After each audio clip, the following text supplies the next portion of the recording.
This is Modern Persian Food, a culinary podcast for today's food enthusiast.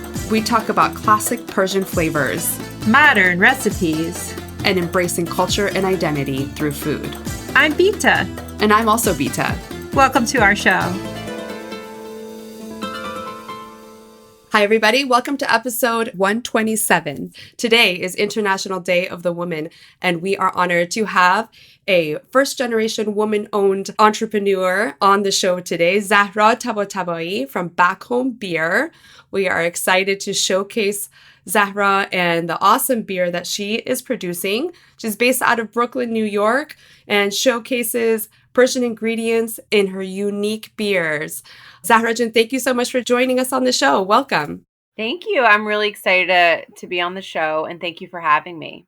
Awesome. And as always, I have my co-host Bita here as well. Bita, how's it going? Hi, ladies. Doing well. Happy Day of the Woman, first off. Yes. Very exciting. Celebrating the women. Yeah, absolutely. And we come from a background of really strong Persian women, and in light of all of the current events, the strong Zan Zendeghi Azadi movement, we support women in Iran and here in the United States and across the world. So with that, let's go ahead and get started. Zahra, can you give us a little bit of history about beer and in Persian culture and a little bit about your background and what inspired you to start Back Home Beer? Of course, yeah. I started Back Home Beer about 15 months ago. I was kind of raised hearing about stories about my grandfather brewing a beer in Iran and Shiraz, making wine, kind of like this history of fermentation within our family. And so I grew up with that always in the back of my mind.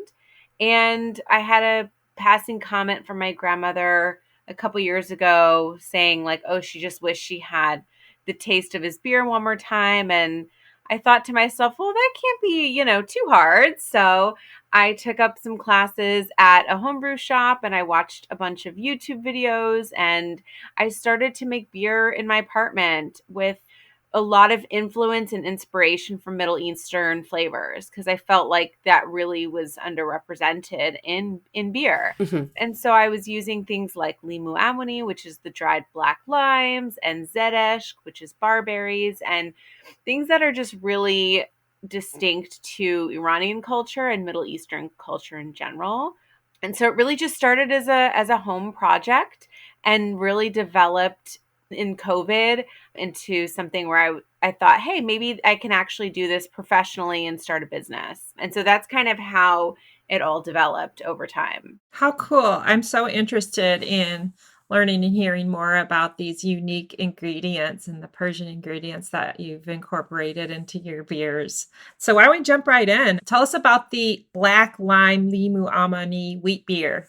So that's one that I've made at home. I haven't actually made it on a professional level yet, but that is definitely in the works for a summer beer this year. So I really want to use the black limes. They're kind of smoky and they've got like that umami flavor, which I think, and the citrus could just do really well in a wheat beer.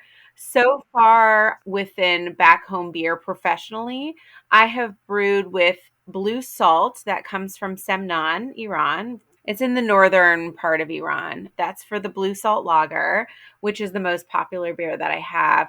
And so it's a mined salt, it's earthy, and it's this beautiful blue color. The minerality makes it almost look like amethyst. And so I just throw that into the boil. And it's similar to food. When you use salt in food, it really brings out the flavors.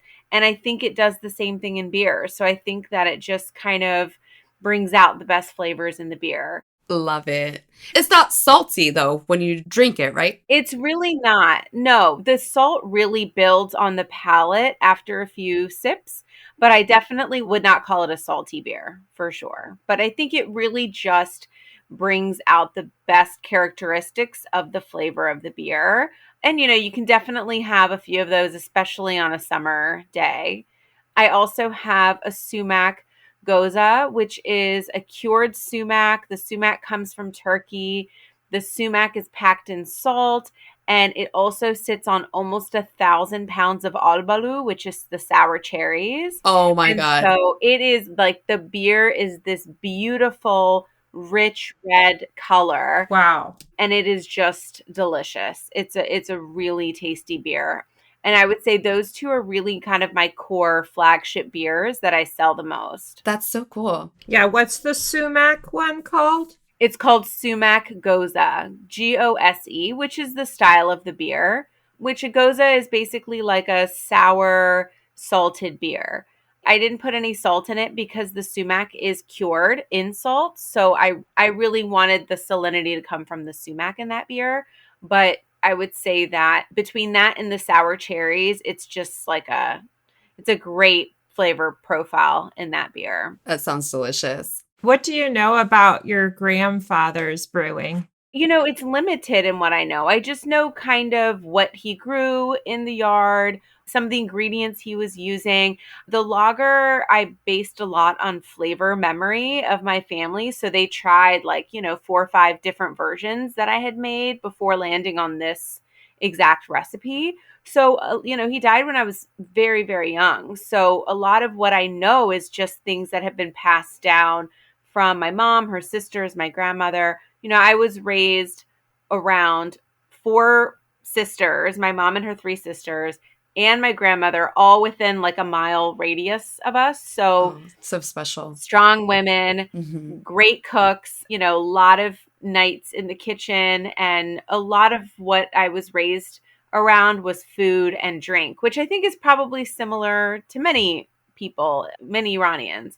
So I think that was just cooking and flavor profiles and ingredients and recipes was really something that was instilled in me from a young age. I love that. Yeah. Do you ever do like pairing of your beers with food, and do you make any recommendations? I have, I try to do that. I have a few suggestions that I put on Instagram that was like dolme with my lager. Oh, fun. Doing like a Shirazi salad with the sumac goza, things like that. But I think both of the beers, the core beers I have, are pretty versatile. And I try to create recipes in beer that will go well with food and not just on its own. So I think I think they could go with most cuisines and not just Iranian food. I mean, the beer is in anywhere from like modern French restaurants to Korean restaurant to a Japanese restaurant. It really isn't in one particular genre of restaurants. So, which is good. I didn't want to get stuck into kind of one thing, but I think people recognize that the flavors can go well with a variety of different cuisines. Yeah, absolutely. Will you talk a little bit about your Yalda Queen beer? I love and then also I do want to talk about kind of like your packaging, but I remember the packaging of the can of the Yalda beer was so beautiful. Yes. Of like this beautiful, really Yalda Queen is like such a perfect description for it. Will you tell us a little bit about that? Absolutely. I mean, this beer came out in December for Yalda. It was in the midst of our woman-led revolution. So I was like, what better way to have a graphic on this can than to have this queen on our can art, and it really is just like this strong figure with the strong brows, very Iranian, Persian, Middle Eastern looking.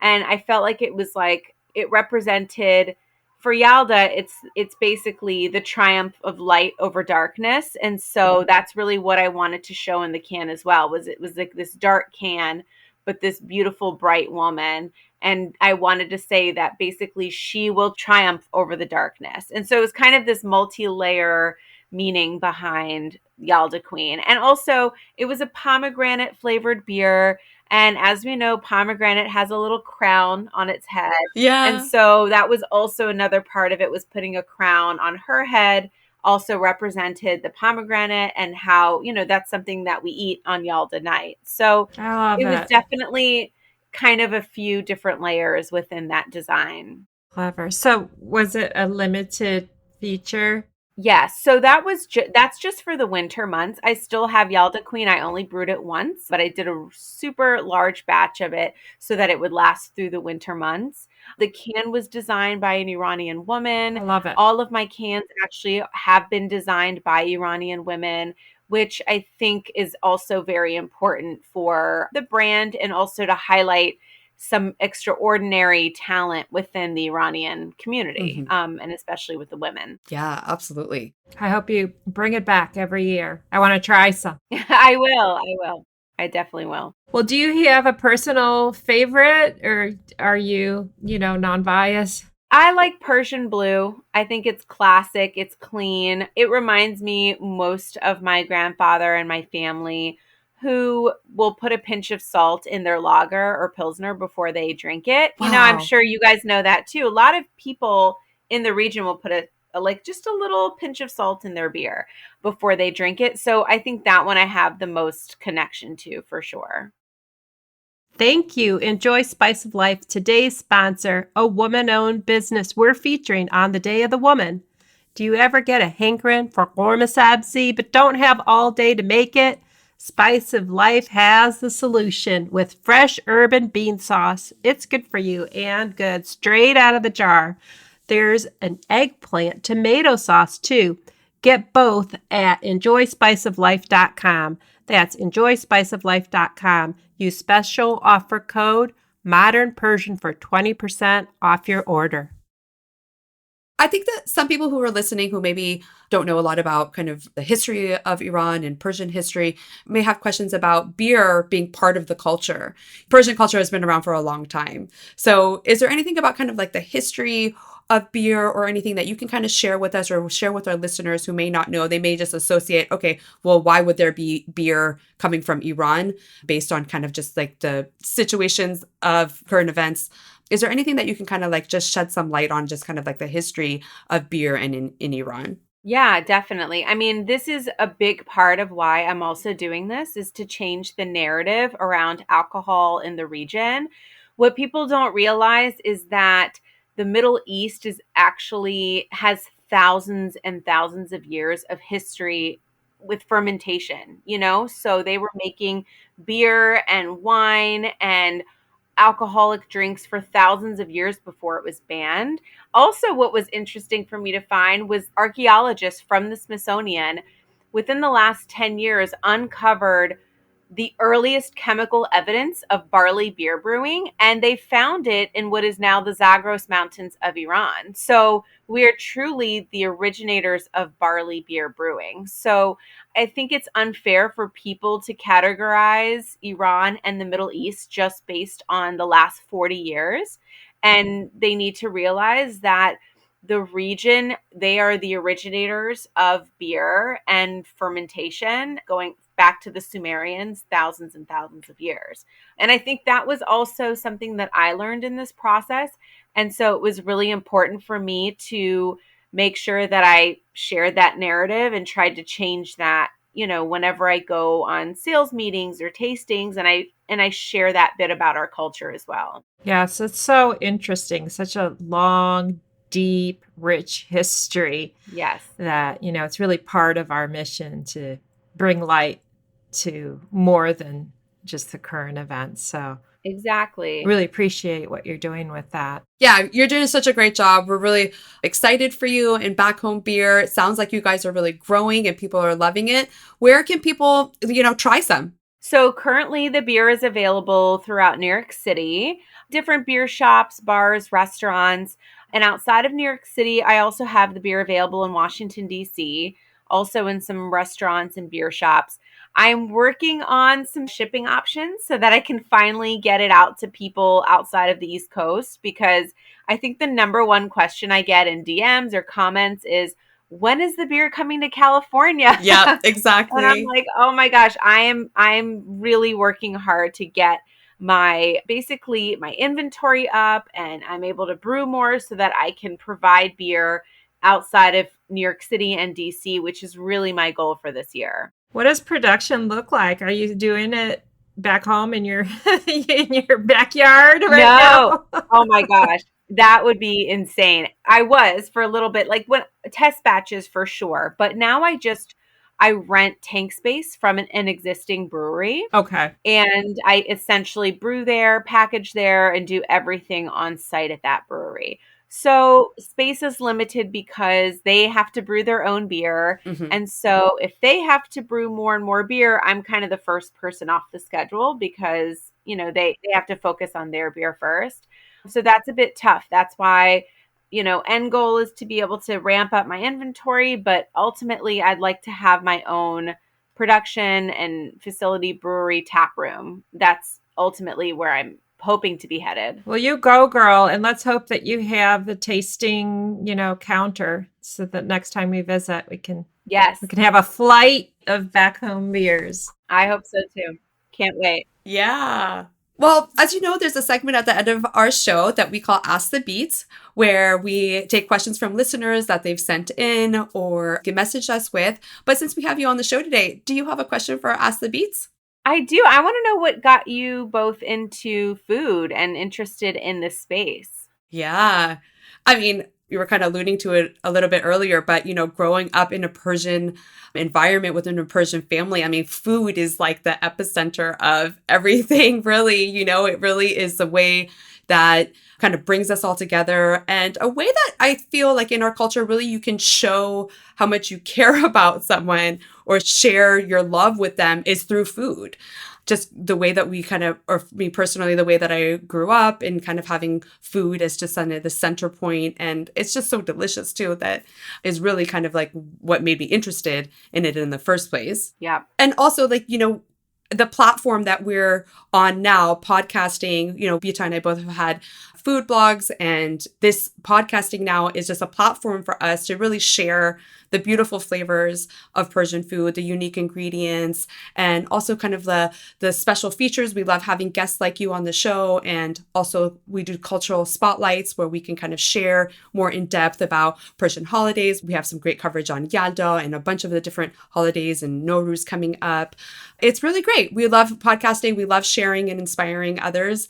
And yeah, we're enjoying what we're doing. That's great. Yeah, I marry the same. Grew up in a Persian family, born in Iran, but, raised in smaller towns in the Midwest, where as a kid, I rejected most parts of Iranian culture and just wanted to fit in. So for me, my journey has been long. I married into a very warm and hospitality focused family, and food has been the connector. So, in my professional life, being a nutritionist and a teacher, it just kind of all came together, and Persian food became my way to connect with the culture in a meaningful way. I don't really have strong language skills in the Persian language, and it's just been a really, really great journey connecting with others in this community and being a player in spreading on the culture and through food. So it's been awesome.